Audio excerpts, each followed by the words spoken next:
واحد دوني ده لقولي ركبة ضيح تجي يعني بعد دولك قالوا بده هستي سوى حكا صاري وبشر كلام ده معجزات ماشين مشرع ندتك ضعفاء ده لو وحي ده ركبة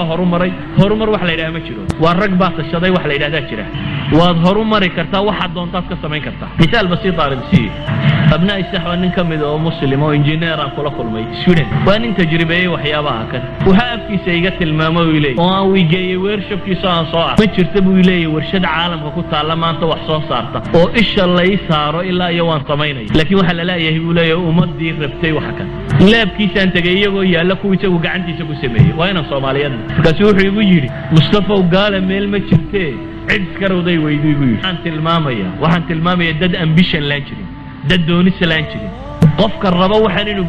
gaadhaya ha dheeraata ha dhawaad waqtigu intuu doonaya ha qaato waad gaadhaysaa waxaad u guntato aad ilaahina u tala saarato rumaysantayna Allah subhanahu wa ta'ala